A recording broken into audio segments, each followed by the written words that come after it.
All right, this is the next installment of the Lazy Lounge podcast.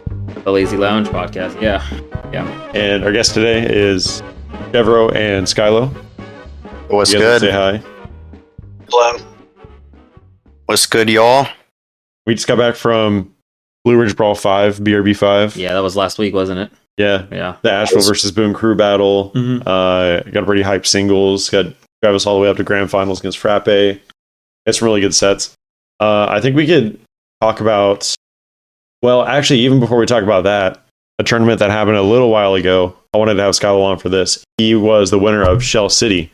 So I wanted to. That was a talk about WCU tournament. That was a mix between a not Winter's Tide. What is it called? The Catamount Clash. Catamount Clash and a Salty Spoon. Yeah, it was sort of in the middle of that. And yeah, that was like, let me think, about 3 months ago.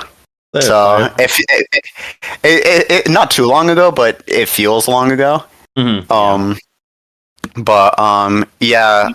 So that tournament happened. It was a pretty chill tournament. It ran very smoothly for what I wanted it to be. Really, like, it sounds weird because like I ended up winning it, but I wasn't even like really that focused on the competing aspect of it.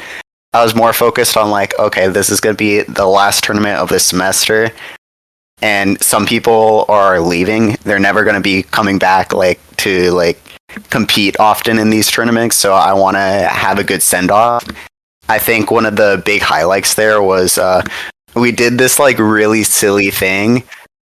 I wanted to like record it and stuff, but like I couldn't find a good way to record it. But basically we did like sort of like what SmashCon is doing with like the Smashies and stuff.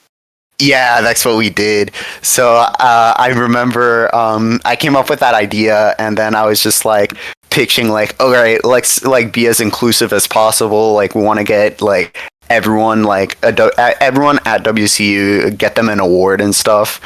So that was like really fun coming up with that, but it was a little stressful because like, you know, we had final exams coming up and stuff, and I wanted to give this like good last like hurrah to like the salty series like for that semester. Yeah, that was really fun. It was cool to see that. Yeah, talking about the awards, they weren't like necessarily generic awards either. They were very specific to like give like a little quirk to see like what this person not identifies as, but yeah. I think it's fun because like obviously we're a scene, in my opinion, with a lot of personality. Like every player has like their own like little like quirk and stuff, like, yes. And we all have like inside jokes and stuff. So it's like really fun to like just like bring that out. And I know Jack designed Josai. He designed a lot of like the like each of the individual like, you know, awards for like the people. Which you can check them out in the Salty Discord. We have a whole channel just dedicated to the awards. They made up a channel just for that. That's right. Yeah. Yeah. So it's a lot of goofy images and stuff with like really funny captions and stuff. So it's like it's really fun, you know. Like we had like some like really creative ideas, like most likely to ask for games, and then like inactive player award, stuff like that, which was like very goofy, awesome. But so fun. So you said you were like focused a lot on running the event there instead of competing, and still won regardless. How did it feel like stress wise, like fighting the other players? Like you had to fight some kind of close sets, I think. Like it wasn't just like, I'm pretty sure basically I only had one. Yeah, I'm like 90% sure I only had one set, which I got a 2-0.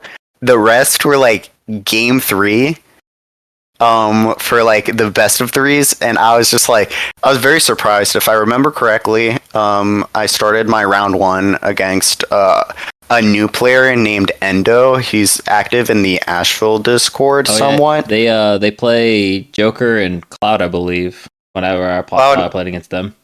Yeah, they played Sheik there. Okay, yeah.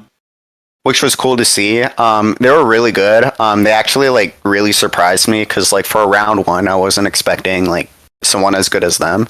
But you know, I feel pretty confident in those matchups. Like I play them often, you know, because of like the players that are around me. So I did pretty well against that. I think my round 2 was against Skeet, or Kevin Tube, whatever the tag he likes to go by. And I feel like this tournament was a very Aegis heavy tournament. I remember game 1 going Pichu because I was like just looking ahead of my bracket and I was like, maybe I'm going to play Pichu for most of this bracket, so I should get the Pichu warmed up and stuff. But then I saw that he took game 1 from me. I think he either 2-stocked me or he like got me in his last stock, but like pretty fresh. So I was like, okay, I'm just going to switch over to the Aegis, better matchup. I feel probably more comfortable with it than, you know, against Gunner. Because, like, Gunner is, like, I don't think Gunner flat out wins against Pichu, but I think Gunner can have a good time just because, like, the design of the character is mainly keep away, which Pichu, like, really struggles against. Yeah. Whereas Aegis kind of doesn't care. Aegis has like very broken movement stacks and obviously Mithra Foresight. So I went Aegis and it was much better. I think won those games with 2 stocks. And then after that played Manova, who surprised me a lot. I don't really. Yeah, I don't really know Bayo as well as I think I should, but like. The matchup is definitely more skewed towards Pichu and even Aegis. And I remember game 2, he had like a really clutch comeback. I think I think it cut out a little bit. Cut out. Yeah. Time. There we go. We got you back. Yeah. Oh, it's probably my Wi-Fi, but yeah, he got me with a really good witch time at the end, so he won that game 2, and then game 3, I just capitalized on where I needed to. I noticed stuff that I was like messing up game 2, and I was like, okay, I'm just gonna go for simple combos, you know. Yeah. Just like prioritize like ledge trapping and stuff. When it comes to Mandover's playstyle, like it may look like a little bit of flowcharty type of playstyle because you know Bayano wants to go for the side B and stuff like that. But Manova will definitely find a way to catch you off guard and then just take a quick stock off of it, like a quick little witch time that you didn't expect coming and stuff like that. Coming from someone who presses Nair out of shield, that happens more often than not. But yeah, yeah. So you can't like get away with like mashing against. Yeah, you have to play a little bit differently. You have to understand all the moves that you're doing, or like make sure every single move that you're doing has a purpose. Yeah. Yeah. No autopilot or anything. Yeah. And then after that, I am pretty sure my next 2 sets were against Chat. No. I had a set against Cobalt. Yeah. Yeah, you got 3-0 on Cobalt. That's super impressive. He's a very good Sonic. Yeah. Yes. I've always been really confident against Cobalt. For some reason, like I know he does well against like every other player, but I think he struggles against me in particular. I don't like really know how to nail it. I think I'm just like really disciplined against Sonic. Like I know what I should punish, I know what I can't punish, and like I don't force a neutral out. Like if Sonic is like spin dashing and I know I'm not going to punish, I'm just like, all right, I'm going to reset. You know, we'll go again. That's good. So having that awareness takes you far in that matchup. So I think that's like really important. And so I 3-stocked him game 1, and then he switched over to Mario. And this is a little funny, really, because I think so game 2 and game 3 he went Mario, and his Mario did better than the Sonic, but I still beat him. He actually went Mario, I'm pretty sure, because we played Wi-Fi one time. And I'm not so good on Wi-Fi, so like I just like end up like losing or like making a lot of misinputs and SDing a lot on Wi-Fi. There's one session we were playing on Wi-Fi where he was just playing Mario, I was playing Pichu, and he was like kind of kicking my ass if I'm being honest. But offline, like I felt way more comfortable. I'm like, okay, I know how to weave in and out. Like I'm not gonna get caught by things like I'll run into or something like that. I'm not going to really SD. So I felt really confident. It was more of a reliever that he switched off the Sonic, because I think if he's going to take a set off me, it's going to be with the Sonic and not really so much like a secondary or something. So that I got a 3-0. And at that point, I was like pretty like well set for my bracket because like I needed only like one win, like regardless if I lost my next set to get payout, which is like honestly just what I wanted at that point. Cool. Yeah, and then you fought Chatty after that, and that went game 5. Yeah, so the reset. The reset went game 5. First set went game 4. I've like Chad is like someone who I've had to practice like outside of Smash so hard. Like I've had to watch so many vlogs. I've had to study Game and Watch so hard because like he's like historically like given me so much trouble. Like before, I'd like to say like 2022, like there was a streak where Chad like beat me like I kid you not like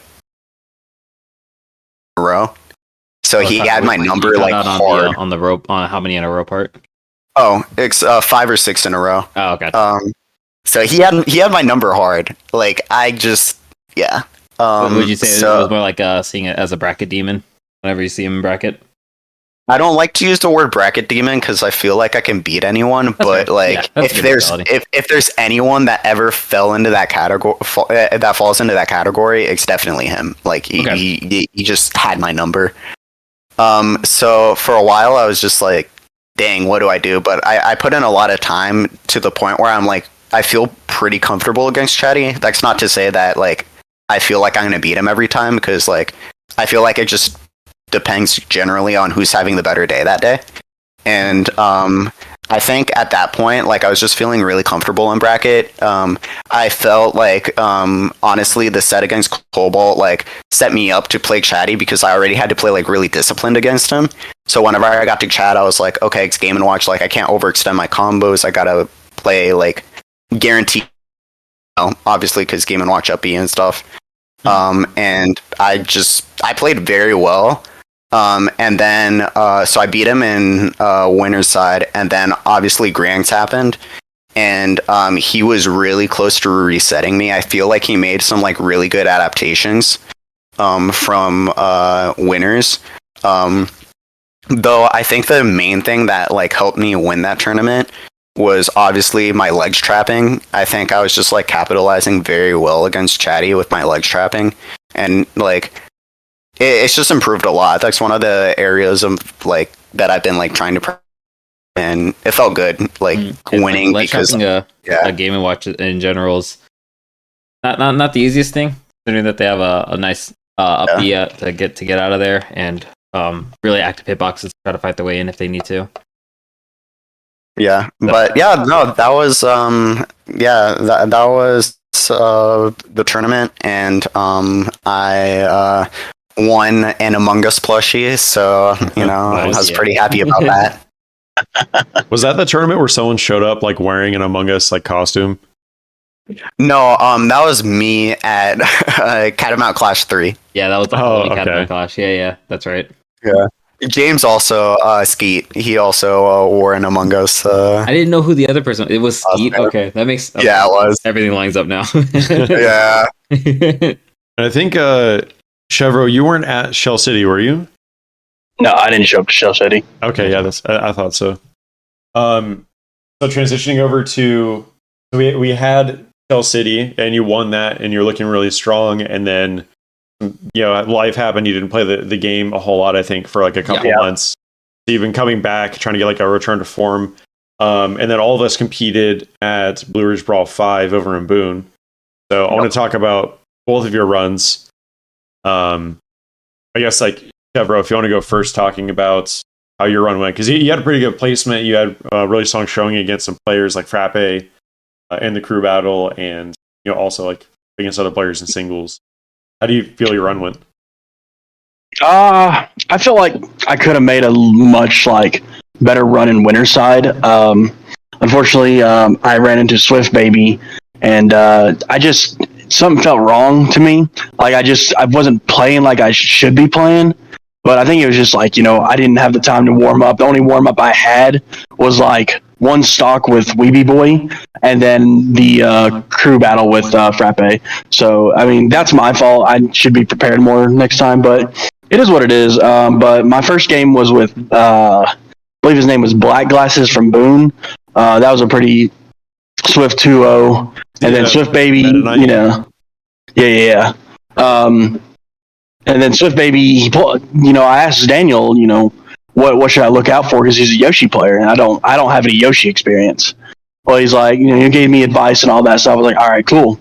Well, I come in game, and it's a Bowser Jr. I was like, okay, it's a little not what I expected. Beat me the first game. Not gonna lie, it was a pretty dominant game, but kept my cool. I said it's all right, it's just game one. He went Bowser Jr. again, and I kind of curb stomped it. I think it was a 2-stock win, and then he pulled out the Yoshi, and I thought I was doing okay against the Yoshi. And then I think he got one spike on me, or one spike KO, and I just couldn't capitalize off anything. By the time I figured out the Yoshi matchup, it was just too late. But that's not where I've shined. I had a pretty good stacked losers run. I believe I can't remember who I fought first. But at the bracket real quick. Do you have it pulled up? Yeah, you went against the Outback, who is Lucario main. That's right. Yeah, he's Outback was a Charlotte player, and it was super funny. He, I told him if he knew this one player from Charlotte I talked to on Twitter all the time, and I told him, and he goes, "Yo, that makes a lot of sense." Because we us Sora players, we were kind of like a hive mind, dude. We all know each other one way or another. But and then he brings on I don't think Sora's really all that great, dude. I remember saying this. Yeah, so he's like, I don't think Sora's as great as the character as the players are making him out to be. I dropped him for Lucario, which was a much worser choice. I was like, okay, man, that's on you, dude. I don't know what to tell you there. But and after he just kept saying that, so I just didn't really say anything. I kind of let my play talk, and it's a quick 2-0, nothing. I didn't really sweat it. And then I believe it was trying to remember. Frog, right? Frog, and I wasn't really worried about Frog. I know he's a good player, and a lot of people in the scene have a lot of trouble with him. And I'm not gonna lie, dude, that was probably the easiest set I had in the entire bracket. Damn, that's awesome. Yeah, he's a good player, and Pac-Man. I think a lot of people on our scene don't really know how to fight Pac-Man, myself included. So that's a struggle.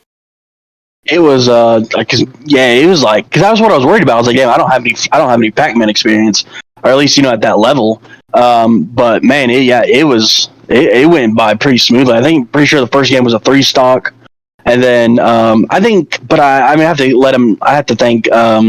I don't think he knew how to fight Sora, so I got to give him that satisfaction too. But it is what it is. If you're gonna win a tournament, you got to know who's in your bracket path. You got to do these. You got to study it up. It just is what it is. You can't expect going into this, any tournament just not knowing anything and expecting to win. It's just not how it works in this game. Oh, definitely. Yeah.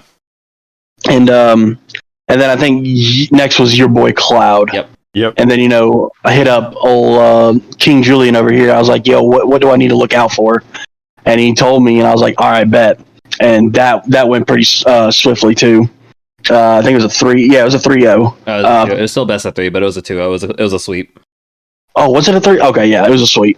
Yeah. And then I think the hardest one that I had was Emissary. Emissary was tough, and I just thought I knew the Pichu matchup better than that, but I guess I didn't. And he went up 2-0 on me, and I'm not gonna lie, my mentality was kind of draining in there. I was like, man, I don't think I can pull this off. But we went into game 3, Smashville. I took the stock, and then no. Yeah, I took the first stock, and then got a little bit of extra credit, and then he got my first stock, but then he SD'd. I was like, okay. Oh yeah, I was like, oh, this is the turning point. This is where I'm about to turn up, and won that game. Won the next game, and then I ain't gonna lie, game 5 came down to the last wire, and I believe he misinputted because I threw out Thunder, and I think he said he meant to T-Jolt, but he did a side B, and my last Thunderbolt hit him and killed him. Oh, that's rough. Yeah, it is rough, but in the ways of the Smash Ultimate goes, dude, we take those. We so take I mean, those, yeah. we take those. Inputs, you just if you capitalize on it, even if you didn't mean to capitalize on that specifically, you earn that win in a sense.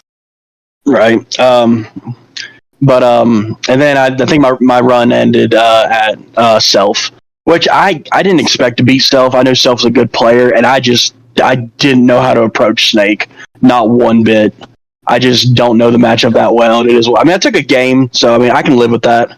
But a little bit of studying and a little bit of matchup checking, all that stuff. I don't think I can lose to him again. I think you definitely could pull it off, and that was losers quarters for you to get 5th place, I think. Yeah, yep, 5th place. Fifth. Nice, that's really good. I think what really wanted me to keep going in this bracket, dude, was I wanted nothing more than to get my run back on Frappe. I wanted it so badly. Nice. That would have been the set right after Self, because Self fought Frappe right after. Yeah. And that's all. I don't believe you were in the path for Frappe at any point. No, you weren't. I would have been. I think I would have been Chatty's path. Yeah. Yeah, that's right. Because you fought. When did you fight Frappe last? Nobles. The Nobles. Yeah. Right. Yeah. I remember that. It's like every game you had a stock beat against him, and you talked about how you were like really nervous fighting him for the first time. I was so nervous, dude. Like if no one paid attention, my legs were like shaking and I couldn't stop. But after seeing like what I could accomplish against a top player like that, my nerves just gone. I have no more nerves now. Yeah. Because I'm under that mentality that if I can hang with him, I can hang with anybody. Yeah, and looking at like the North Carolina tier list, I know people don't care for that much, but he's like ranked as like one of the highest like on the tier list. He's like S+ tier or something like that, I think. That's the highest I've ever fought in a bracket was Frappe. So it's like you can go toe to toe with these top players, even if like the tier list is like totally accurate or whatever. It just shows you have that capability, which is really reassuring. Can't talk. All right. Yeah, tweeted it on Twitter. Chev, I was like super proud of you for that tournament. Like, I think you have like really good mindset and stuff for like competing and whatnot. Tweeting about Nobles or tweeting about Blue Ridge Brawl? Oh, I tweeted. It was just very general about Chev, just like him as a player. And I said it was like your mentality is the thing, and also I think like you also just like are just really really good at the game. I'm glad to see you like starting to like place high and stuff, because like I think like given like a little bit of time, you're gonna start getting those like big wings you're probably thirsty for. Which will be nice to see. Yeah, I think he's really close there already. Yeah, me too. Yeah, Oh, go ahead. I was gonna say, seeing that, like, dude, like seeing that tweet that Julian made, dude, that was awesome, bro. I just needed like, it's gonna sound corny as hell, dude, but I just needed one person to believe in me, dude, and that's all I needed. Dude, so that was really good to see, man. We all know because you torture us whenever you play us. But, but yeah. So about more stuff at BRB. I want to talk about Skylow's run a little bit, because you're coming back to form a little bit. After you had like that dominating win at Shell City, and then had a break. Mm-hmm. So I had obviously the dominating win, Shell City, all the way to getting 9th at Blue Ridge Brawl, which to me is like really underwhelming for like the type of standards I have for myself. But it's like before I get into my run, like I didn't see it, like I didn't take it too hard, because one, I haven't been like as active playing the game, and two, like I've just realized that like there's no point in like just like sulking about it. Like it's not gonna make me a better player, it's better to move on. And I'm just the type of person that like, because I was like watching everyone else like do well and stuff, that motivates me. It's just like that's sort of where my motivation comes from. If I see like, if I underperform, that's whenever I become hungry and thirsty for like to do better and stuff. And a lot of the times that's where like I get my performances afterwards. Like way back with Asheville Summit. This was a tournament UNCA ran. I like got 17th at that tournament, which I was like really disappointed about. And then immediately after that, this was like literally like right after quarantine that tournament was. Immediately after that tournament, since then I was like just like consistently placing top 3 at everything. So you know, I don't take like one bad performance too like harshly. Like obviously it fuels me though to want to do like better. It doesn't bring you down, but it brings you to perform better in the next tournament. Yeah. Brings you. That's sort of my mindset. I'm just like, damn, I'm not gonna do this. Like, this is not me. I'm not placing like this anymore. I'm a study. I'm a grind. Next tournament, I'm a show. Like my work, sorta. But yeah, so my run was very, very, very shaky. My first winners was against Zenite, who I thought played as a Samus, but they were playing Hero. So I started game 1 with Aegis. I was like kind of destroying them, and then I think I got snoozed and then got critted. Which killed me pretty early. Awesome. Yeah. So I was like, okay, I'm just gonna shake it off. Since this tournament was character first, then stages, I made sure to ask him, "Yo, you sticking to the hero?" And he was like, "Yeah." So I just stuck to Pichu since then. Beat him. Like I wouldn't say convincingly. It was a little washy, but I ended up beating him. With the Pichu, game 2 and game 3. And then after that, I fought your boy Cloud, and that, like, not to discredit him or anything, because I feel like he's probably a good player. Like, that's probably one of the worst, like, sets I've ever played. Just like a whole bunch of misinputs. I don't think I ever got to do any Roar Thunders. Anytime I wanted to like B reverse a T-Jolt, I got a side B. I'm pretty sure I SD'd once too. So like it was just like he was very good at like obviously like as he should be capitalizing off those misinputs. Like anytime I would like side B in the wrong direction, I'd just get back aired, limit cross slash, stuff like that. And I lost that game 1. I had a really, really good lead, and then it was just a side B that messed me up. If I could disable a move, like I would. I hate Pichu side B. It's so bad. It's so terrible. Yeah, like genuinely, its only use is to just get to the other stage underneath. That, from what I've seen, literally, like genuinely, look up the hitbox. And then look at the end lag. It's ridiculous. It's like super bad. It's not bad online. Online you might be able to get away with it, but yeah. But yeah, no, that was game 1. I should have had it, but then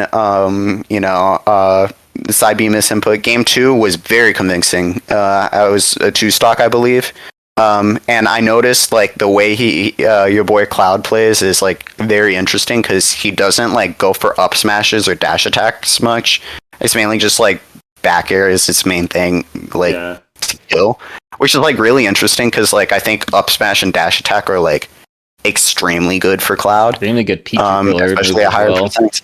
Yeah, no, exactly. So I caught on to that. He took me to town game 3, which I didn't care too much about because I was pretty confident from game 2. And then a few B reverses I messed up. I had an up throw thunder that would have killed him like very early, and from there like I just lost that game, which was really unfortunate. I was like a little tilted at that point because I was like, damn, like that was the worst like Smash I've ever played in like a really long time. So I was like trying to shake it off for losers, and then losers sucked because I was just it was just an Asheville like gauntlet. Yeah, I think you fought for a bit. Yeah, immediately. After I I fought you immediately, and then it was like whenever I looked at my path, like before I was even decided it was going to be you, it was like either you or Nem. So I was like, oh well, nah, I just gotta fight Asheville players. So I fought you. I remember going Aegis. You were like you almost beat me. Like the game went down to like such the wire. Like I'm pretty sure I was like at 170. You were like maybe like 140 or something. Yeah. You're at like 177 off stage. Yeah, something like that. And I won by like getting a reversal from off stage with Pyra up B, I remember, and I was just like, at that point, I wanted to play something more consistent. And I think like out of all the characters I like mess around with and stuff, Cloud is like probably one of the most consistent characters I play. Because Cloud is definitely my third like most played character, like with like Pichu and Aegis being 1 and 2. So I decided to just play Cloud against you because I was just like, okay, I just want something really consistent. I want to have like a really easy go-to move with like back air and stuff. Which back air is stupid. It worked nicely. Move is dumb. Yeah.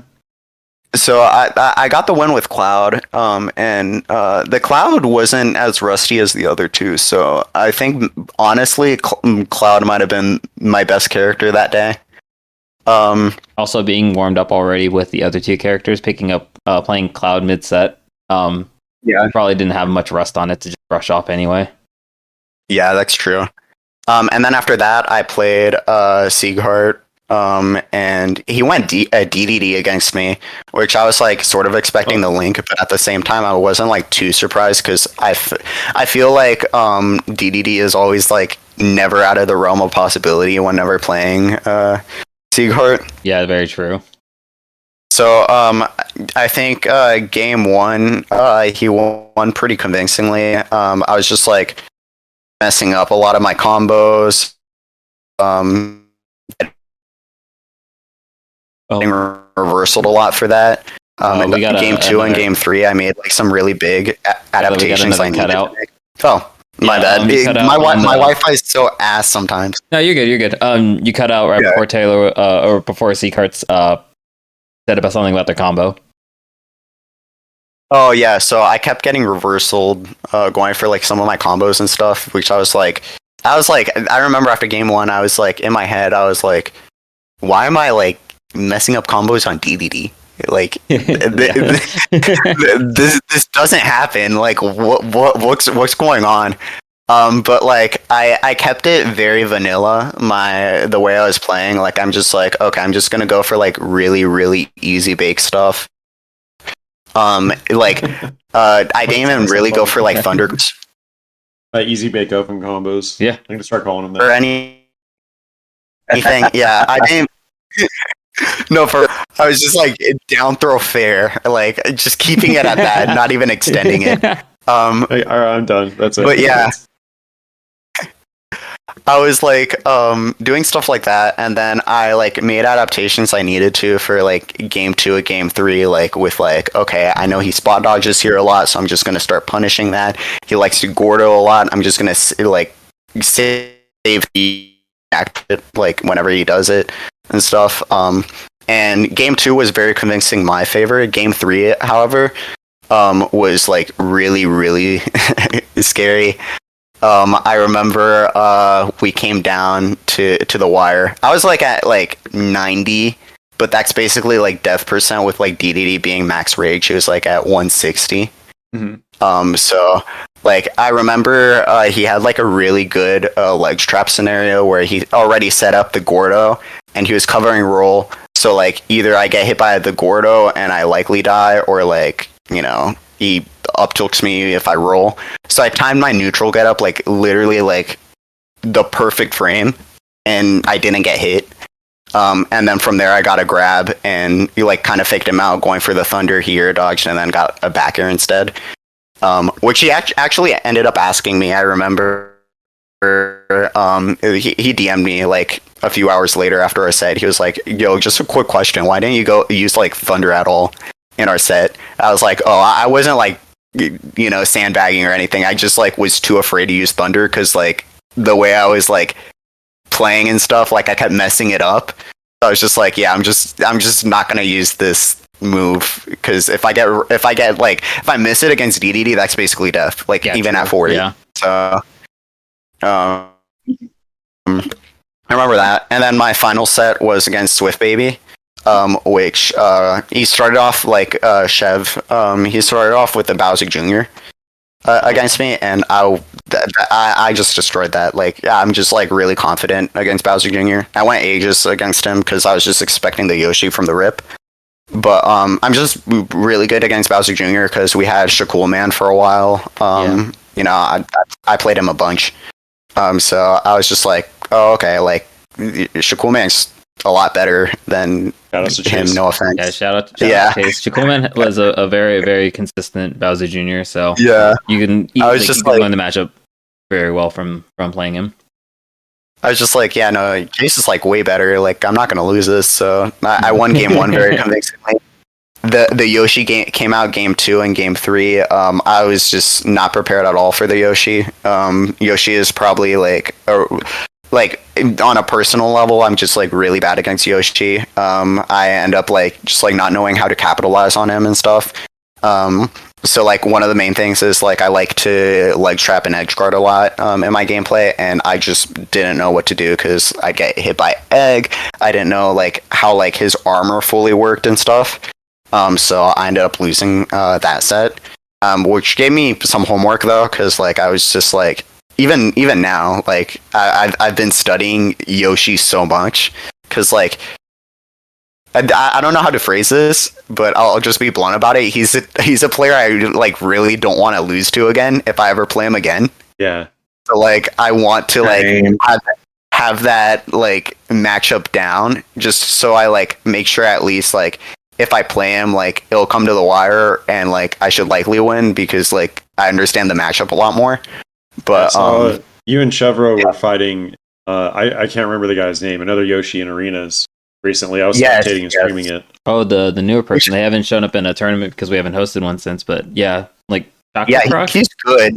Yeah, he's good, and it's good that like we have we conveniently just got a Yoshi in Asheville to learn that matchup. I've been playing them a lot. Both using both Pichu and Aegis and stuff, and I've been learning that matchup a lot. Like, there's a lot of stuff where I was like, oh, okay, like, Yoshi's really vulnerable in this position. Like, I should have taken advantage about that.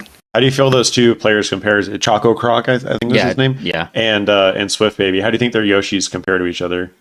That's a good question. I think Swift Baby is, like, less predictable at certain key moments, but, like, I feel like Choco Croc is very, like, capitalizes a lot more than Swift Baby.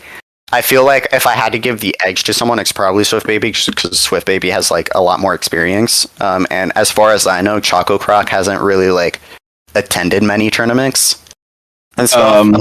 So yeah. From what I understand, Choco's only played online.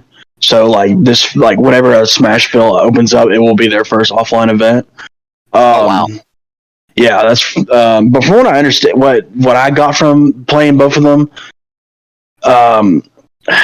I feel like Choco, or whatever you want to call him, plays Yoshi a lot better, but Swift Baby plays the game way better if that makes sense. There's a big difference depending on the character base, but Swift Baby understands the game a lot more. Gotcha. Yeah. Choco Croc will go for like a very like crazy Yoshi routes that you probably don't even know exist. That was like my first time fighting them. I was like, oh, I didn't know Yoshi could combo all this stuff together. Whereas Swift Baby is like, yeah. But yeah, that was Blue Ridge Brawl for me. A little underwhelming for me, but I'm just gonna shake it off, get back in there, continue grinding. The crew battle guess we should talk about that. The actual main Oh, event. yeah. Oh, man, that was rough. I almost DQ'd from singles after that crew battle. You were thinking of DQing before you got there. You just were like, I'm here for the crew battle. Yeah, pretty much. How did you guys feel about that? You want to talk about that? I honestly thought we could have won that easily. Like, I guess we should talk about our lineup. I think our lineup was Drevis, me, Skylow, Game Bro Advanced. We had Chevro. We had Lombardi, Sieghart, Nem, Leo, Chatty, and then there's one other. Nathan.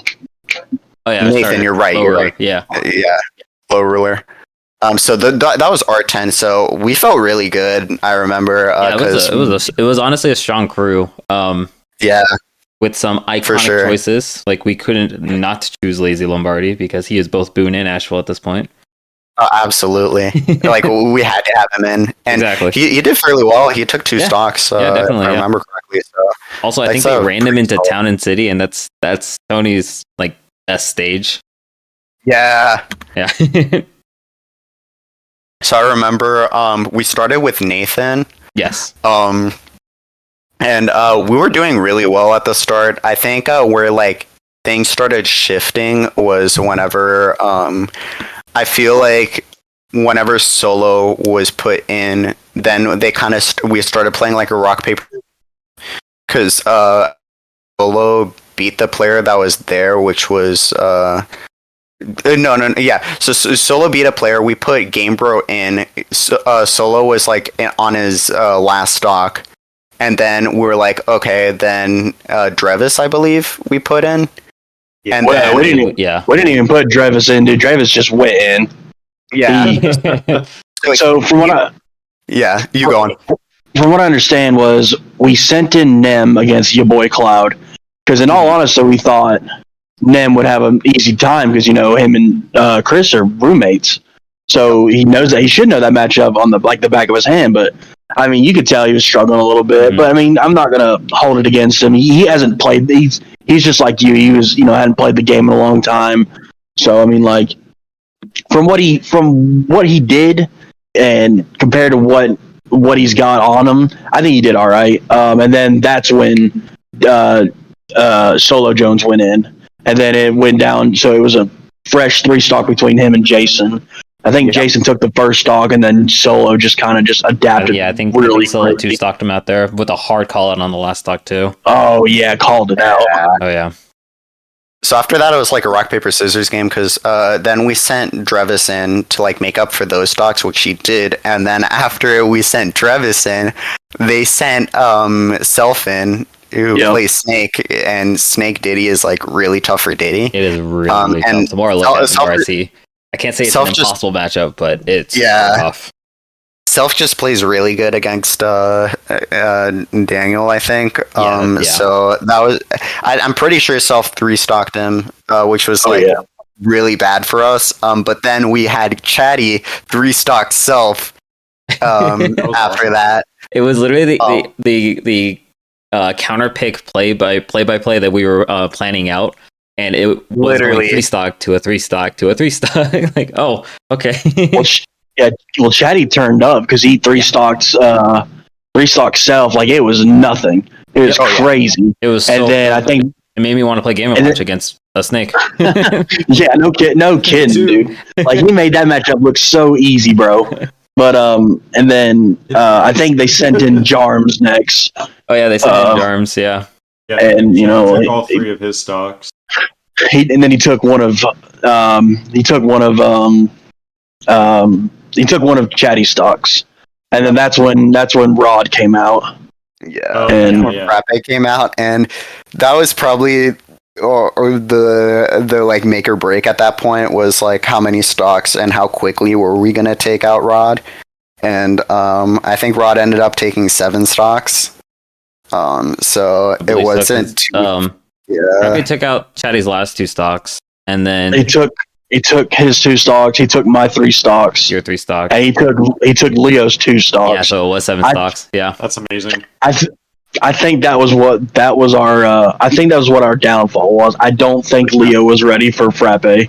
I think we should have said Leo was not going to be prepared. He was told he is there as the frog killer. He is there to counterpick for Frog. And little did we know that Frog was going to be the anchor.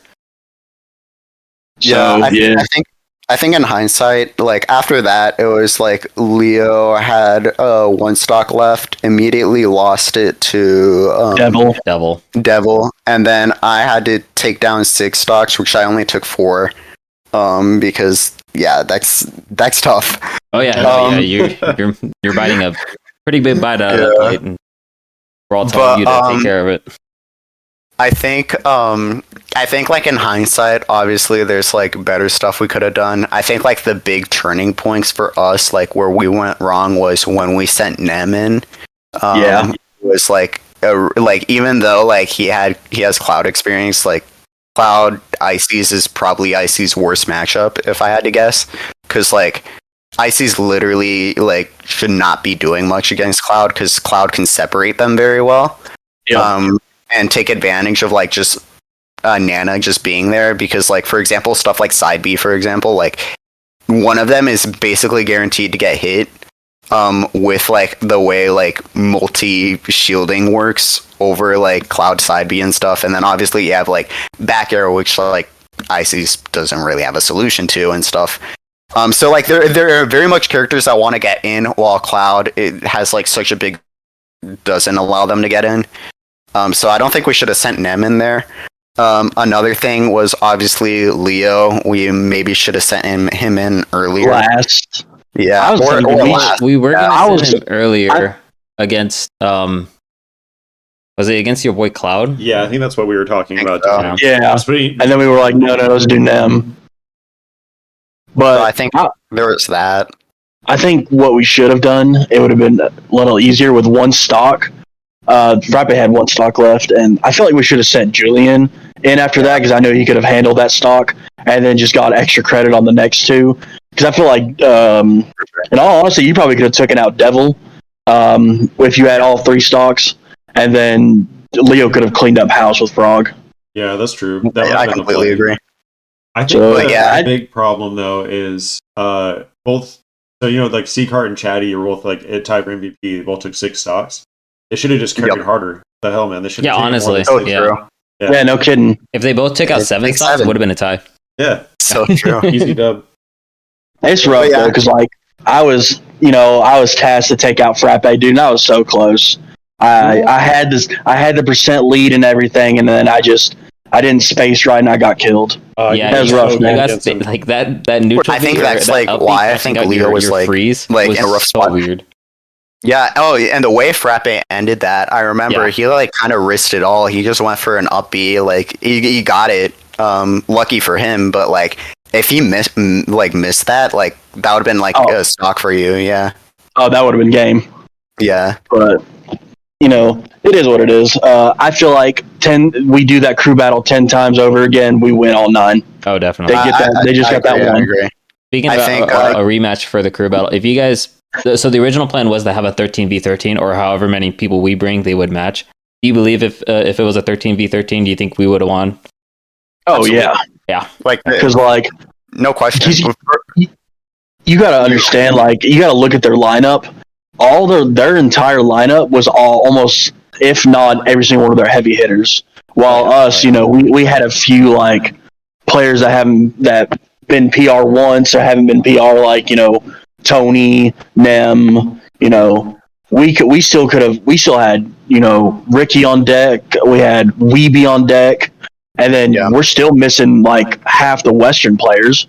So I mean, like, it would have been a done deal if it was 12v12. For sure.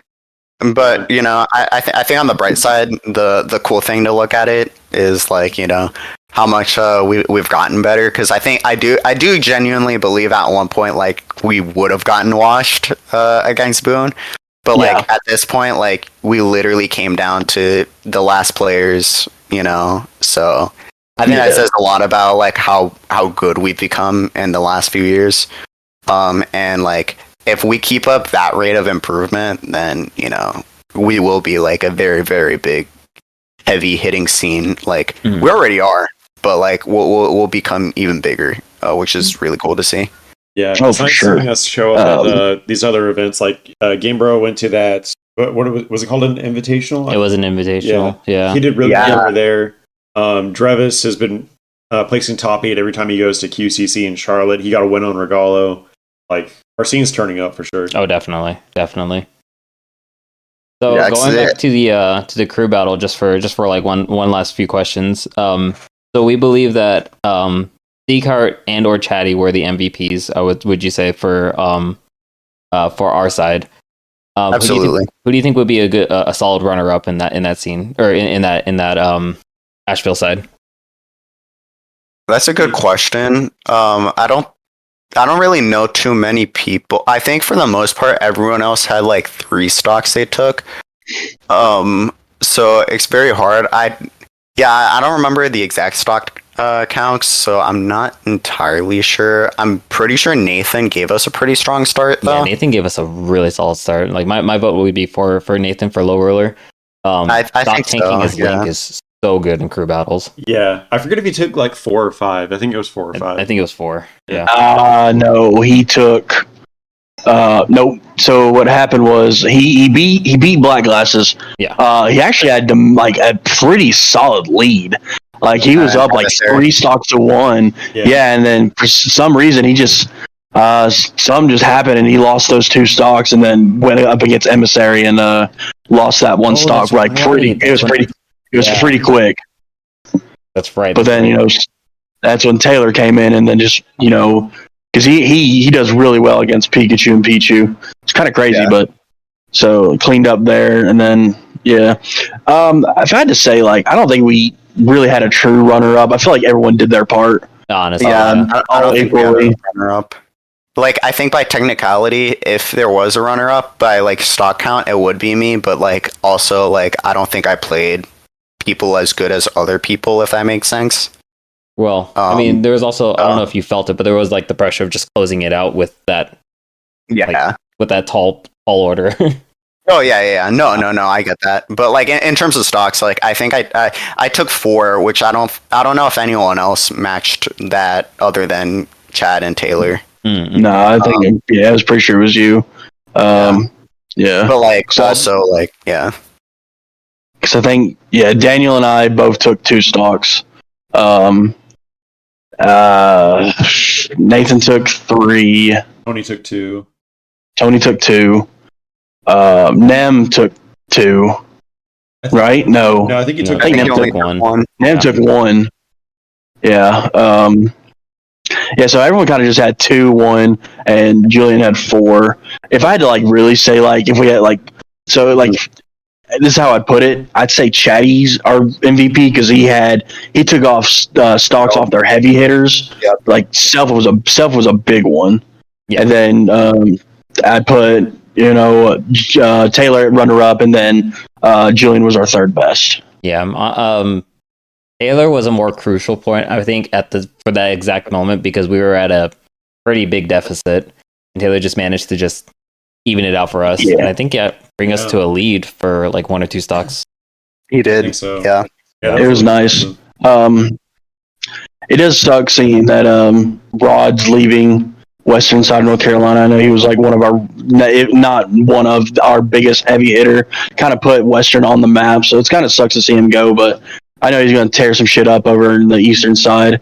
But regardless, even if Frappe stayed, I full-heartedly believe that we're still the dominant more region. Not back then, maybe. Well, granted, I'm still new to the scene, but now I feel like we are the better scene. They just have the better player. Yeah. I can sort of see that. But now that Frappe's gone, it's clear winner who the better scene is now. Mm-hmm. Yeah, we're gonna have to And I get feel, for sure. Oh, I'll get my run back. I'll find a way. Yeah, dude. With you and Frappe, and also we're talking also with another run back with the crew battle. For sure. The return for that. Last question about crew battles in general. What scene would you guys want us to fight against next? I think East Tennessee would be a good one. East Tennessee was pretty good. Yeah, that's a good answer. Yeah. Oh, that'd be a lot of fun. Yeah.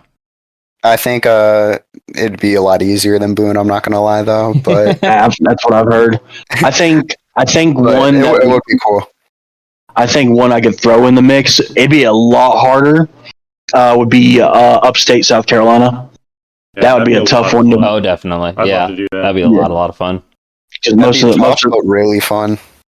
most of their players are PR in South Carolina. So yeah, it wouldn't be the easiest thing, but it would be a lot of fun. Yeah, definitely. Yeah, my vote was around there as well. We can do that soon. So, Skylow, talking about you coming back to Smash everything, are you coming back to like practicing the game and you're gonna try to like start entering more tournaments and everything again? Or are you still focused on other things in life? I'm gonna try to hit more tournaments again. The main thing right now is just like right now focusing on getting dates and stuff scheduled for Salty Spittoons and stuff, since I'm actually the new president for that. Gotcha. Okay. Which you guys might get an announcement soon about that. Wink, wink. Well, thank you. Honestly, I've been just looking at the Discord. Like, is it there? No, back to the actual Discord. No, it's real soon. You guys will be hearing some stuff about it, and potentially a big tournament. Yeah, there too. It's nice to see over on the WCU side, Friday Night Delights keeping the scene alive. Over the yeah. I really got to give it to JCK. He's been really chill. He's really passionate about hosting events and stuff. He likes the community a lot, so he'll just like host like events that are very like casual oriented, but like still really fun. Mm-hmm. I think the current one he's hosting, like, which is next week. No, not next week. The week after next week. Is one where you're gonna randomly get drawn like a series, and then you can only play characters from that series, which is really cool. Yeah, the multiverse stuff. Yeah. So I think that'll be cool. When I saw multiverse, I was like, "That's not Smash," but then when I saw the rules, like, "Oh, everything makes sense." Okay. Yeah. But there's that. So yeah, I'm like really motivated to get back in, go to tournaments and stuff. Obviously this week. Everyone's a SmashCon, so there won't be a Asheville one. But I guess you can be on the lookout for me in tournaments. Hopefully, I start doing good and stuff like that. Not hopefully, I will. But that's the mentality, baby. Yeah, that's the mentality we need. You already know. I'm really excited. I think the scene has leveled up a lot, so it's definitely going to be a lot harder for me and stuff to do as well as I usually did and stuff. So I'm not really expecting like that crazy consistency, but also just really excited to fight some really good players that have improved. I'm really looking forward to Salties again. Those are very fun events. Yes. Also this Monday. Well, every Monday, I think, they have a tournament over in Charlotte, Queen City Clash, QCC. I've been going pretty much every Monday, and I think this upcoming Monday I'm taking... Except I think the last Monday. And ever since you've been going, you've missed out on 2 of them, and one was because a tree landed on your house. Yeah, that was fun. God, that was crazy. I got a story about that. But anyways, I'm going to be going there this Monday. I'm taking Michael with me, the Revival. Mm-hmm. Skylow, are you coming? Potentially. So I asked my parents if we're doing anything that day, and we're actually going college shopping. So hopefully it won't be too late. No. Just like getting shit for my dorm and stuff, and the usual supplies. So hopefully I won't be too late from that. If I am, then I won't go. If I'm done with that pretty early, then obviously it's game time. Yeah, because I think we'd be leaving early-ish afternoon. To get there, so I don't know. Maybe I'll let you know. Cool. Yeah, just tell your parents to do it like Wednesday or something. I don't know. True. You go shopping any day. College is temporary. Smash is forever. Yeah, that's so true. Yeah. So off topic, but I don't know if anyone's keeping up with SmashCon right now, but Spargo's been sent to losers. Oh no way! I haven't seen that yet. Who sent him to losers? Lee, the second best Corrin player from Japan. Oh, Corrin. Oh, okay. Wow, That's that's actually amazing. That's a fun matchup to watch. I'm assuming Cloud, or did they go Aegis? That I do not know. I just I love the Cloud Corrin matchup. It's actually a really good rock paper scissors situation that happens there. That's crazy. Man, As a Spargo fan, I'm a little devastated, but it's also cool to see upsets sometimes. But yeah, wow. I think it'll be funny That's for what makes- people and losers who are like expecting to fight Lee and like prepared for Corrin all day, and now they're like, oh fuck, now I'm fighting like the technically second best player in the world. we don't talk about that. That was a terrible list. The Luma rank, yeah, that's pretty bad. Yeah. I think it's Spargo like bar none right now. It's just I think that list was like a little bad in like some ways because I feel like certain regions got better representation than others.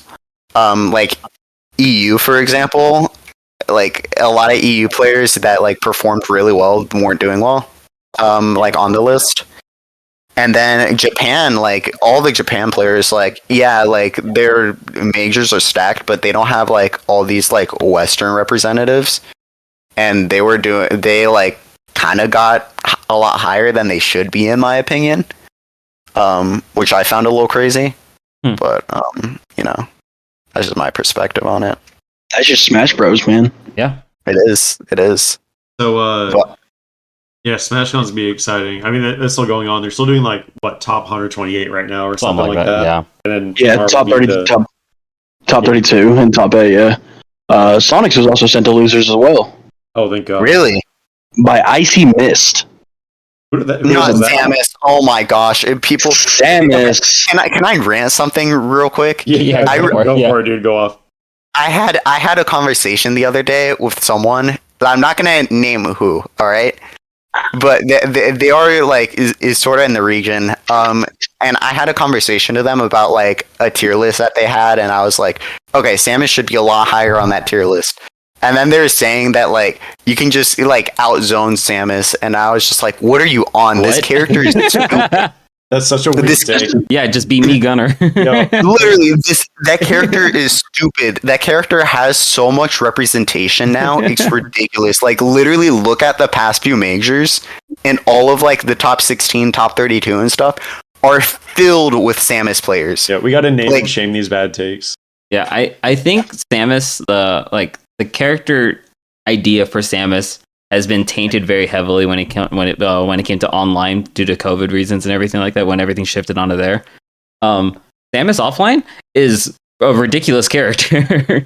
So That character, like, if you're not putting that character in top tier, like, you know, even top 15, like, you're crazy, in my opinion. I think you're actually insane. I believe that, man. That character is dumb. That character. It's just, character's stupid. So I see But this yeah, taking out I Sonic. grant. I wonder how that matchup is. Like Sonic I- Samus? I don't know. I mean, as a old Sonic man, I usually hated the matchup. yeah, But then, I'd you say, know- like it would heavily rely on ledge trapping, if anything. Like just get Sonic off stage, ledge trap, take out the stock, rinse and repeat, I guess. Yeah. I think for the most part, like I can see it being like probably even because Sonic is Sonic, so he's Yeah, always going to have like a really good win condition. But at the same time, like since Sonic is at the corner a lot, like honestly, the character with the best corner pressure in the game is Samus, in my opinion. Because like you literally put bomb there, what is the opponent going to do? You know, like I joke about it, but it's sort of true. Like as Samus, if you get a forward throw into bomb at ledge is a true combo. Like that's literally a true combo. Yeah, it's ridiculous. I'm a big Sonic hater, so I'm glad to see Sonic players lose. I'm fine with that. The Spargo one made me a little sad, but now I'm fine after hearing. Yeah, it all Sonics balances is really- out. Yeah, it's fine. Yeah, Very Fargo good. sandbag just so they can get into losers against Sonics. Take them out real quick. See, it's a little weird. Like, I don't like Sonics either, and I don't like Sonic. I think Sonic's boring to watch. I think he's boring to play. I'm glad I matured out of that. But it's just like, I don't know what I see, because like the new rivalry forming now in the meta right now is Sonics and Spargo. Yeah, like, they usually meet each other in grand finals. The community is bringing up too, mainly because they want to see Sonics lose, but also they've been going against each other quite often recently, haven't they? That is the polar opposite, dude. I'd rather see Sonics win. Really? And I have nothing against Spark. I have nothing against the players themselves. Of course, yeah. But at the end of the day, I hate Aegis more than I hate Sonic. Oh, really? Yes, I do. Okay, but hear me out. Hear me out. No. Shut your mouth. Spargo plays Cloud, so yeah. Yeah, but let's see. Now if he played Cloud in the matchup, I'd go with Spargo. Yeah. But he strictly plays, Aegis in that matchup, which I don't blame him. Aegis has got the speed to keep up with Sonics and really punish most of his stuff. Also, the vulnerability of Cloud off stage, and there's a Sonic running around in the air. Yeah. Yes, it's not. Yeah, that matchup sucks for Cloud. But yeah. I don't know, man. Like, it's what I was saying earlier, dude. Like, everybody's got a pocket Aegis. Everybody. And yeah, I feel like at this point in the meta, there's a few like key pocket characters to have. Aegis is definitely one of them. I think Cloud is up there too. Just like really good characters that get the job done. I was having a conversation about it the other day, and I think it's like pretty true. Like, a lot of people in this game are literally foaming at the mouth, just like trying to reversal other characters and stuff, that like just having like simple like 2-hit combos that do the job, like that's more worth it in this meta than like characters that you have to do all this like drag down stuff into like this like precise move into like this like other drag down and stuff like that just to get like a good combo. Yeah, she comes to mind when you were describing that compared to an Aegis combo, for example. Like Mithra can get a little complex in her combos, but like really, like, does she have to? Like, you can just down throw uppy, know? I don't know. You should like, Aegis is like, or especially Mithra's like neutral is just so strong. She doesn't have to go for all that because she most of the time her frame data is just so good. She's gonna win neutral majority of the time unless she just messes up. Like, you could do a bad option with one character and it's like, okay, I get punished. Then you can do the bad option with Mithra and be like, well, as I'm going against this character and my frame data is better, I got away with it. It was a bad option, but I got away with it. Obviously, it doesn't work. It's more of a case by case, and depending on who you're going against. But still, that's another thing that like I got to give it up to Sonics. Like I said, I hate the character, hate and all, but everything that the character has to offer. But like, I got to give him like a lot of respect for just being a solo main. It's so hard in this game, not even just the meta, but just this game itself, to play a solo viable character. They're very rare. Majority of top players have a pocket just for like certain matchups, but he rocks with the Sonic, whether it's a losing matchup, whether it's a winning matchup. So I mean, I got to give it up to him for that. Honestly, that's fair. Did Sonic have a losing matchup? What are you talking about? Yeah, it's Sonic. Yeah, Sonic loses. Yeah, personally, I don't think Sonic has a losing matchup. I think even Sonics agrees with that. I know he stated that on Twitter.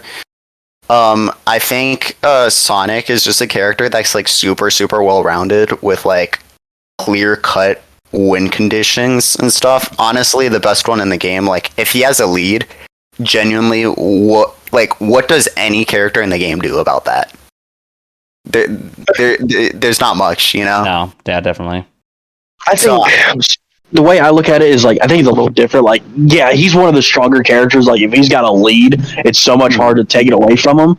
But it's not like in the ways that people are thinking it is. It's just that like he's the ultimate character. Like, once he's got the lead, he does not have to interact with you anymore. Yeah, exactly. Not one bit. So like, that's not really. I don't see it as a skill wise thing. That's just a player based thing. That's like Sonics could interact with you if he really wanted to, but he's just not going to. Yeah, but I think it's more about like a thing of like being like really optimal with a character is like just having to do that, because like the thing with Sonic is like, yeah, they could interact whenever they have the lead, but like if they do, they might risk getting hit. They might risk losing the stock and then like bringing it back to an even game. That like you might as well just like play the really, really lame patient game of just like, I'm not going to approach you. You're going to approach me. And since I have one of the best whiff punishing moves in the game, I'm going to whiff punish you whenever you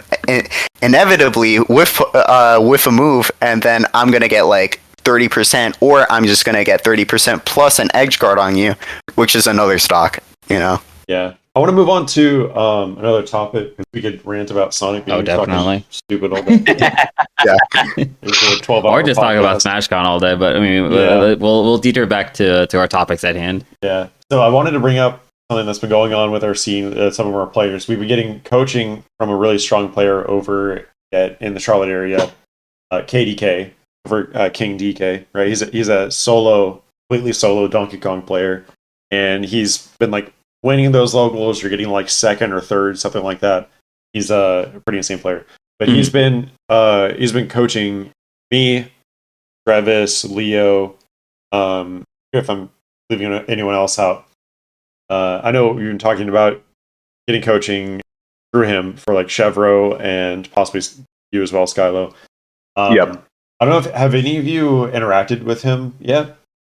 I haven't interacted with him directly, but I've heard from some people that he's booked because of how many like people he's already coaching. Either that or like his rakes are also like a lot higher. So it's been something I've been like, well, now I gotta weigh that in, you know. And I don't blame him for like raising rakes if like a lot of people are interested in it, because like if there's a demand for that, then you gotta do what you gotta do, you know? Yeah, of course. Yeah, definitely. The rates are like super reasonable too compared to doing like a Metafy session. Like you get like a month of coaching from him for like the price of like a Metafy session of like a pro player. Which is pretty amazing. Yep. But yeah, I'm excited to. I want to sort of help disseminate some of the information that he's been giving to like me and Drevis to the rest of our scene, because I think our whole scene can benefit from it. And it's been amazing. It's completely changed my perspective on actually like playing the game and how we think about it. So I don't know if we could do something like that. I like to do some sort of like class, as like weird as that sounds, maybe with like a group of players. Like if we go to like a Smashville or something, if we could do like a longer day and like have like a section, like a couple hours before the tournament, where we talk about some like key concepts and things that he's been teaching. I think it'd be a lot of fun. Yeah, it'd be cool as fuck. Yeah, that'd be pretty cool. I mean, if you want to match it with like a time for like a Smashville, I guess we'd have to cut the side bracket, make the main bracket that, and then the extra time would be the class. Yeah, I think that'd be cool. Yeah, I mean, ultimately that would be Drevis's decision. He runs the Smashvilles, so yeah. Daniel, I know you're watching. Just saying. Yeah, he's listening. I think Drevis is like hard on himself a lot. Like, so he just went, I think 4-2 at SmashCon. He outplaced his seed, but I think he also went 4-2 last year at SmashCon. So he made a comment saying something like he thinks it means that he didn't like really improve very much or something.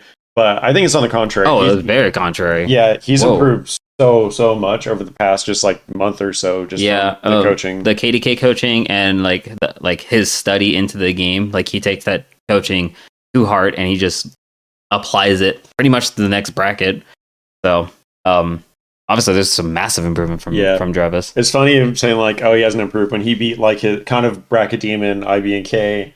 He beat Regalo. Yeah. Like, oh yeah, you haven't improved. Shut up, man. He got a solid win against Frappe. Not in Grands, but it was on winner's side. He's actually got, as far as this season goes, he's got 3 wins on Frappe. Yeah, he's gotten like significantly better. So shout out to Travis. Good shit, dude. Yeah, definitely. Yeah, man. He's still a bitch for playing Diddy, though. Yeah, no, for real. Okay, well, actually, I don't want to rant again.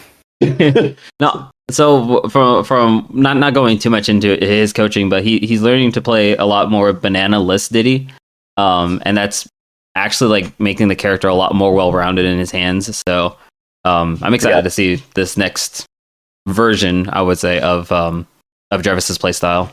It's just like Tweak, the version 8 Drevis. Yeah, that's what's going on. Bro, true. When's the Drevis Sephiroth though? Oh my god.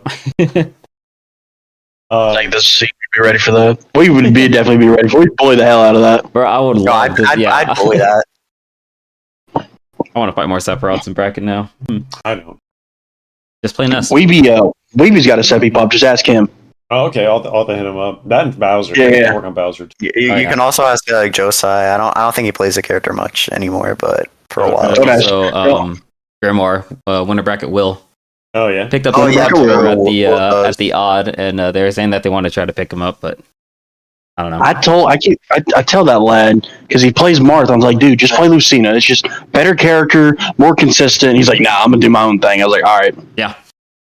Like narrow one smash. If it was Lucina, I would have never. Oh well. Yes. I will never be a Marth believer. I think that character's ass. Well, that character's cheeks, bro. It's the amount of inconsistency. It has a similar feel to like Lucario, but not necessarily like at the position Lucario you're playing as.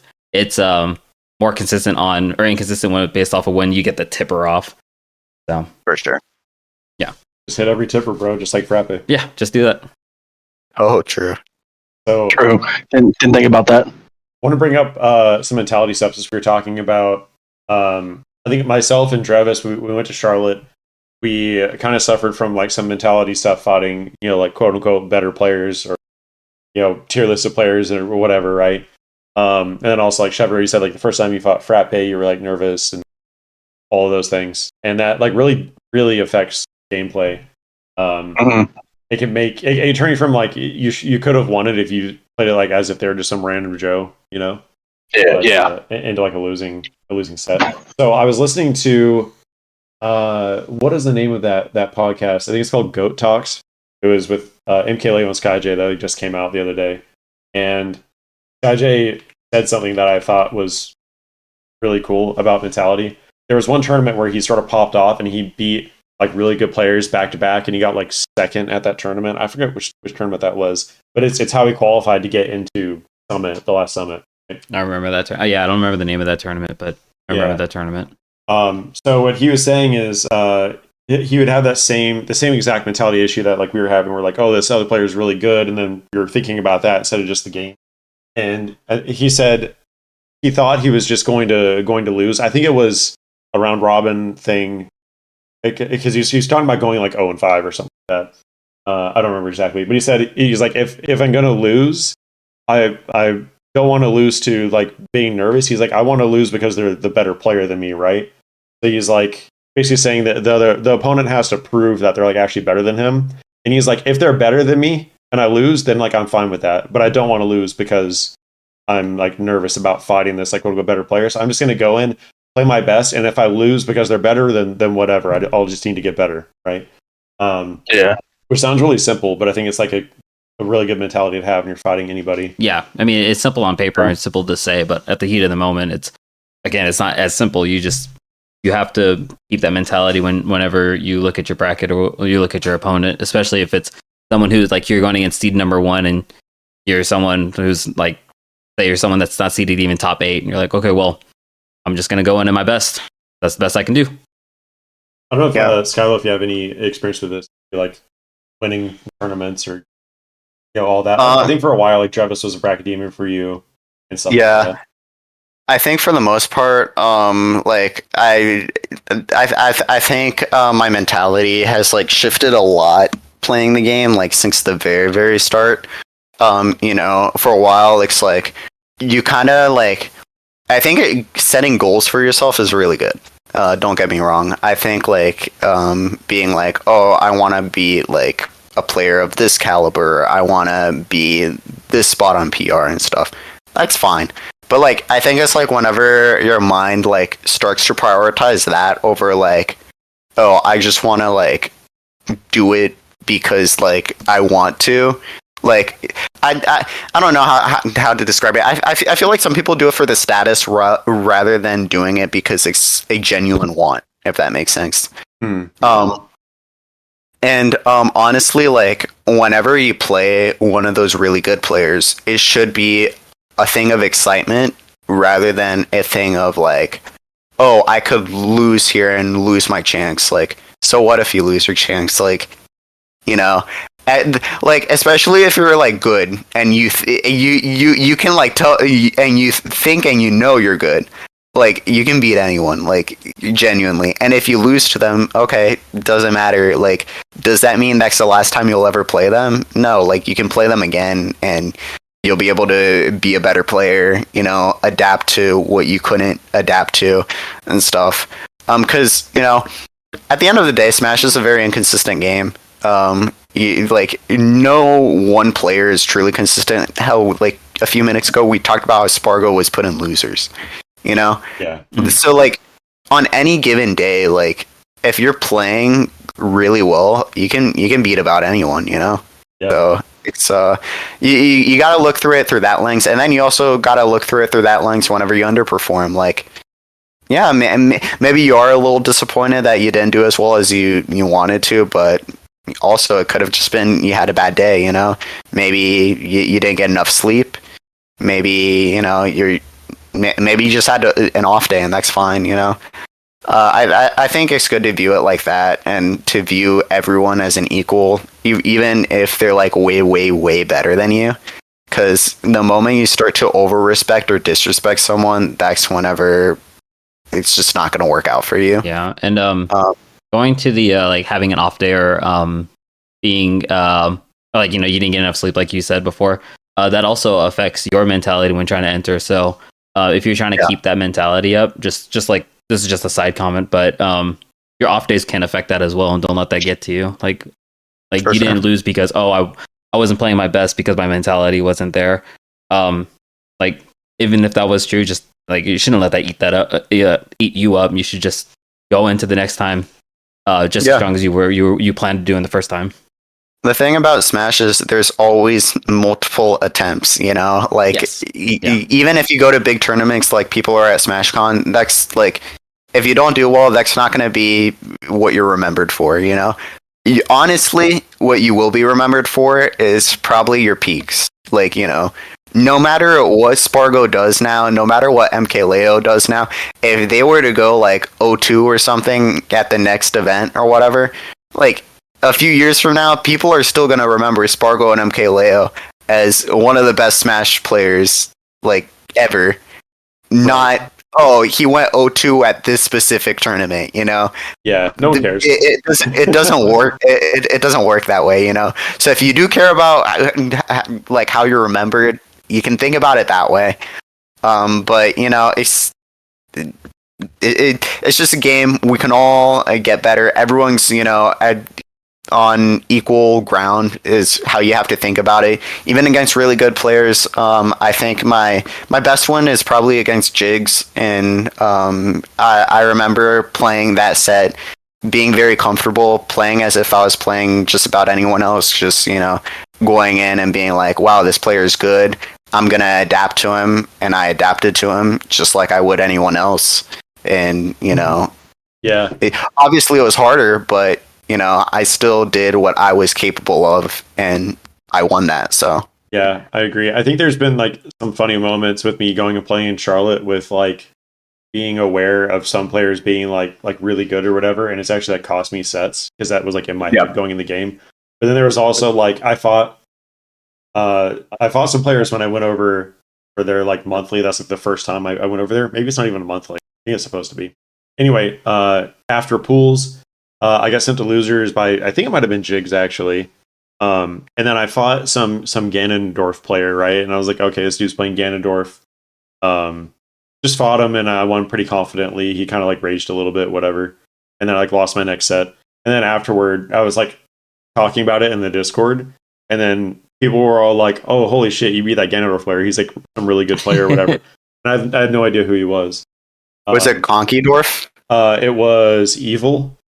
Evil's good, yeah. I remember that. Yeah, Evil. I had no idea that. I was like, oh, just some dude playing Ganondorf, and I beat him pretty handily, and he was like pretty salty.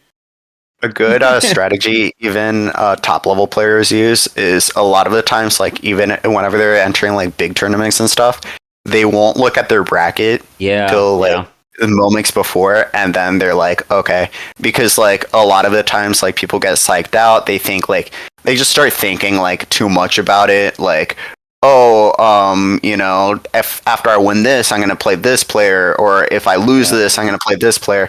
When really you just start to overcomplicate things and really, honestly, at the moment you are playing this player. Yeah, I'll play this player. Yeah, yeah, literally. I think the only reason why I like looking ahead a little bit is to think about the matchup. Yeah, that's really just it. Yeah.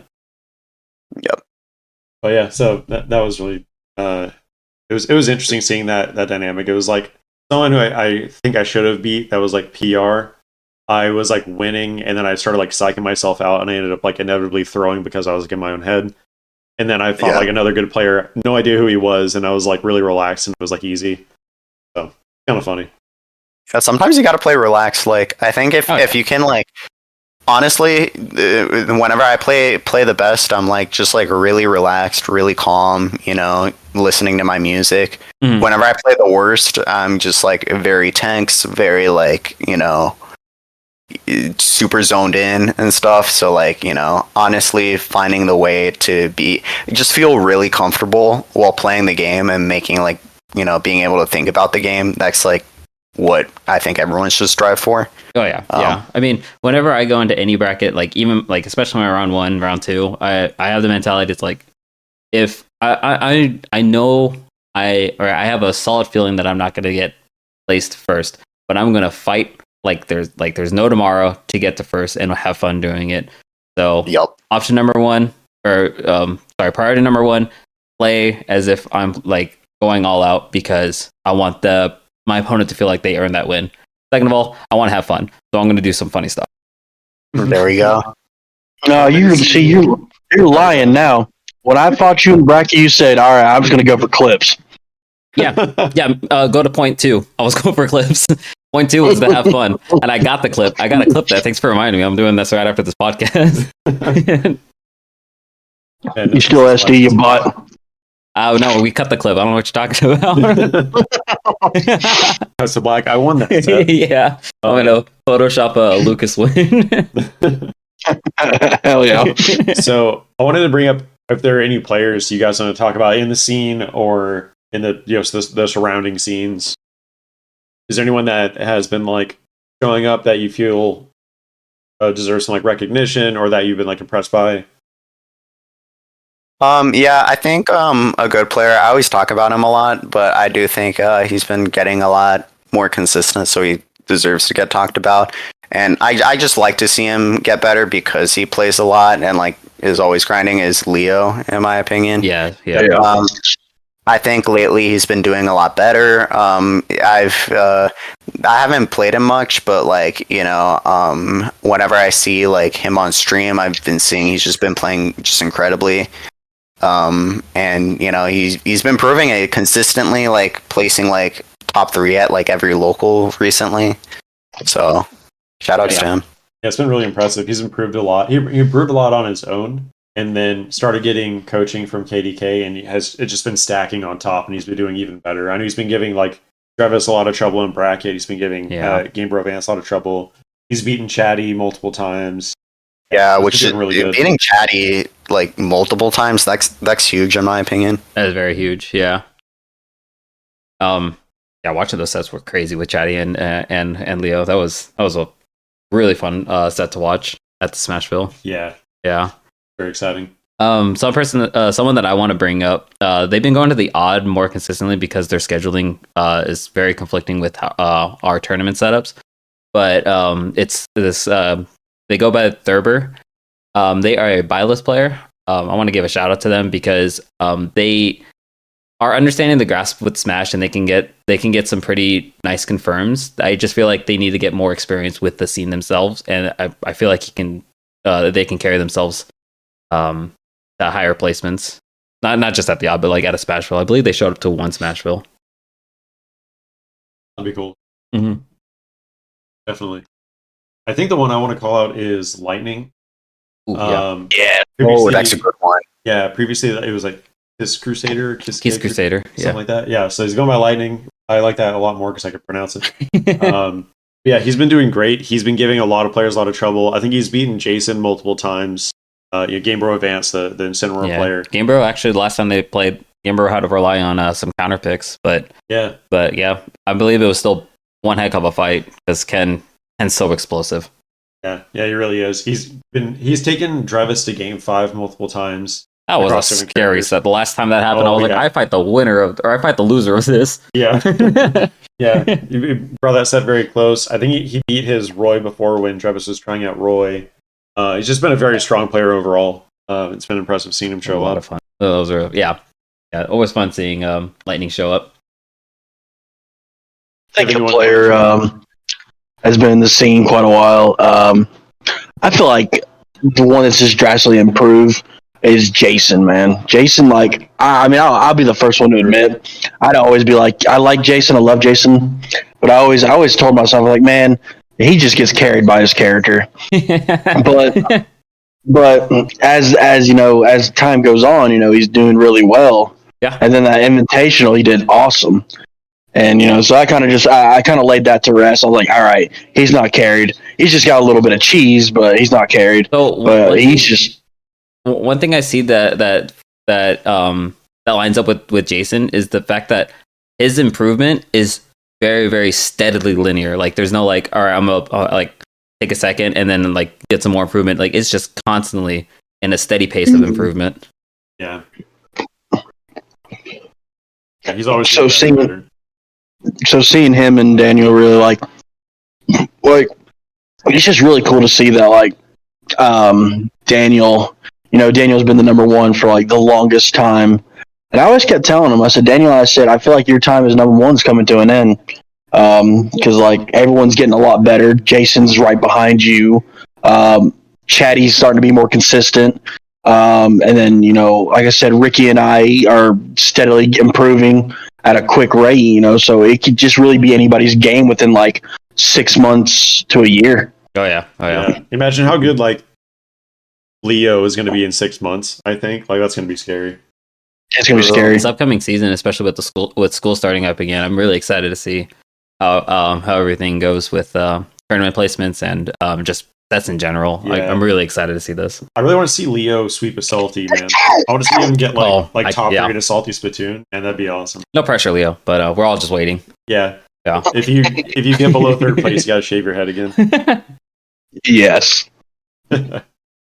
So, aside from that, I think do you want to talk about this? If you want to take the reins on this one. All right, sure. So I have been planning on doing some sort of tournament for a little while. I think instead of doing a large tournament, I want to do a kind of small invitational, which will take place at my house. Tentatively, we're going to call it the Greenwood Summit. I'm probably going to be inviting like probably 12 to 16 players. It might just be a 12 person bracket of some of the top talent. We'll have some vote-ins, and as well as some people who are just like the top players in the region. And I want to make it a whole day event. Probably gonna have some sort of like round robin pools to determine seeding for like a regular double elimination bracket. I want to have people there commentating the whole event. Yeah. There's going to be prizes like funny, and then also like actual prizes for like probably top 3. Food, if I didn't say that already. Yeah, just a fun event. Yeah. It's just going to be like I want it to be. It doesn't mean necessarily like a whole day event, but we might start at like noon or something like that and just run it as long as it goes and have some fun side events and all that. So yeah, we'll be doing an announcement for that relatively soon. It probably is going to take place in like October or November. I'm guessing we're going to have to look at other like scheduling conflicts for the tournament. Probably on a Saturday. So yeah, that'd be awesome. Remind me that sounds really awesome. awkward if I missed it. Yeah. Since I'll be running it, I'm probably not going to be participating. So that'll also give room for another entrant into the tournament too. Julian, of all the Western peeps, who's coming back? Is it everybody, or are we going to lose somebody? We're gonna lose some players. The key players that we're gonna lose is Rose. He's likely like it'll be very rare to see him at a Western event. We also are losing Josai and Lionheart. Oh, So, yeah. Okay. So, Lionheart will likely be coming to the tournaments, at least a few of them still. Josai, on the other hand, will try to, but I know he's been having like trouble with like getting a car and stuff. Right. Yeah. And this economy and stuff, I don't. Oh, yeah, for sure. We're likely not going to see those three players as often. They might come up like every now and then, but those are the three players we're missing. Though we are getting a triad Pokemon trainer who's that's exciting. pretty solid. I've played them a few times online. They're pretty good. Their tag is dang, it was on the tip of my tongue. No, it's not green tea. Like if it's green tea, oh boy. Green tea's really good. Yeah. Yeah, he won the other day against Chugs. He actually beat Chugs. Wow. I don't think Chugs was going mains, but it was an impressive win. Their tag is random stuff. Okay. Yeah. So yeah, their PT is pretty solid. So I'm excited to see them play offline. I feel like they could probably make some big upsets and stuff. Mm-hmm. And also like we're getting our other like heavy hitters at Western, like Cobalt for example. I hate Sonic, but he's really good. And then Volukai is also a really good player, really good Mega Man. So yeah. Yeah. So the people that you've stated that left so far has been Rose, Josai, Lionheart, and just those three. Was it those three?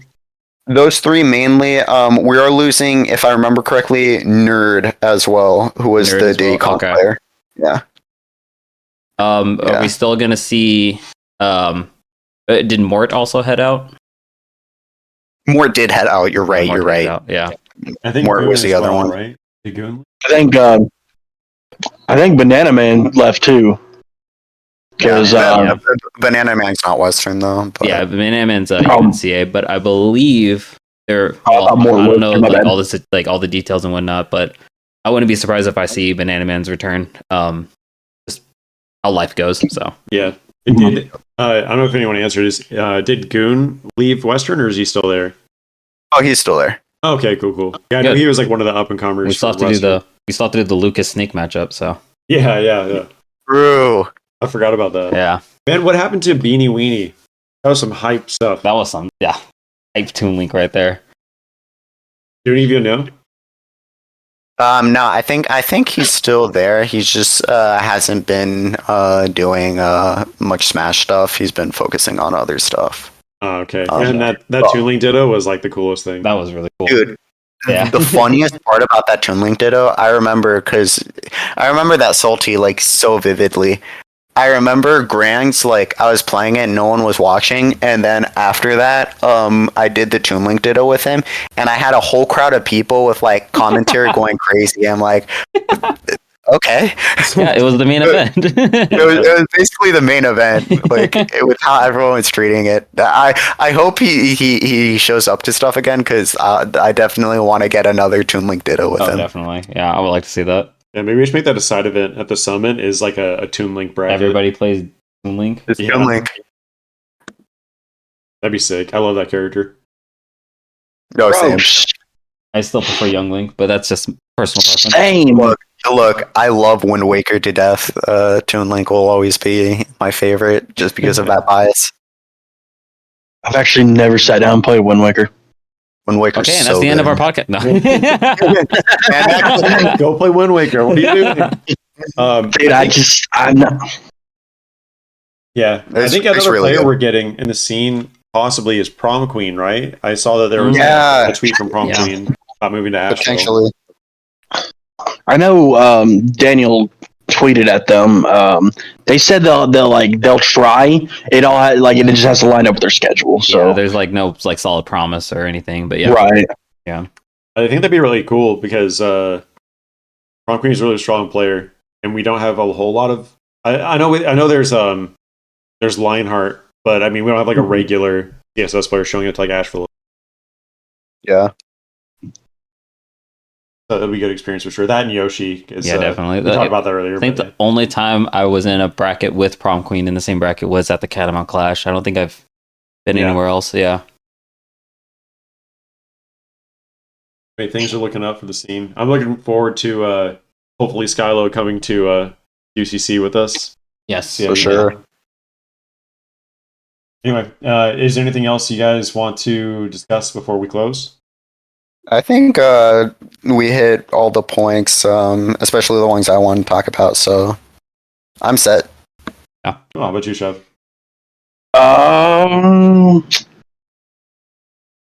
No, I think that's everything. That's everything I wanted to talk about. Cool. All right, cool. All right, thanks. So, if you guys want to nominate someone else to come on the podcast next, who do you want to see on the podcast? I'm definitely. I think a really cool person for the podcast would be Volukai. He would love to do it, I'm sure, and also I think he'd be able to give like a really cool perspective on the Raleigh scene. Because he's always there, always talking to the players there and stuff. And he could probably like say like how like we stack up to them, how they stack up to us, stuff like that. Could make some like really cool conversations, in my opinion. Awesome. Yeah, I think Valkai's a great choice. Yeah. Awesome. I think I might throw a curveball here. I think Leo would be a good guest on here. Leo? Yeah, that'd be cool. Gotcha. Yeah. Okay, Leo, we can do our best. We can figure it out. Sweet. Yeah, All I think that'd be good. Yeah. Would you want him to talk about anything in particular in the podcast? Probably how he feels he's doing as a player, in the past year or the past season, and how his coaching with KDK is helping him improve. Just whatever he wants to talk about. Cool. Sounds good. We'll see if we can get them both on the podcast for the next episode or the following one. Since SmashCon is happening, we might do a SmashCon follow-up for the next episode. Definitely. And Leo is there. Is Volukai at SmashCon? No, he's not at SmashCon. Okay. What was that? Huh? I thought you said something. It kind of cut out. All right, for sure. Cool. Well, thanks for joining us. Enjoy watching SmashCon. I got to catch the rest of the tournament for today. Yeah, I got to watch that Smashville. And in this episode alone, there's already been so many upsets at SmashCon. So It's insane. I heard Mars beat Onin. Yeah, so crazy, literally crazy stuff has happened. Last time I checked, Moist Aaron was a game up on Spargo and losers. So oh shit, that's gonna be awesome. I hope that was streamed, of all things. I think it's streamed right now. I don't know who I was watching, but during work, I just booted up the stream to while I was in the middle of doing something in the back room, and I saw. I think it was Aaron versus an Incineroar. I'm like, this is just another Smashville. This is just Diddy Kong versus Incineroar. Gamebro and Travis. This is what they wish they could be Smashville. Honestly, yeah. But yeah, I guess that's about it. Yeah. Yeah. Thanks for joining us, guys. I appreciate it. Thank you for inviting us. Thank you for having us. Yeah, of course. If you both or either of you can come Monday to QCC, hit me up. We're probably going to leave at 4-ish to drive over there. So yeah, just give me a message on Discord and I'll see y'all later. Cool. We'll do. All right, later. Take care. Catch your cats on the flip-flop later. Love you, Chevy. Love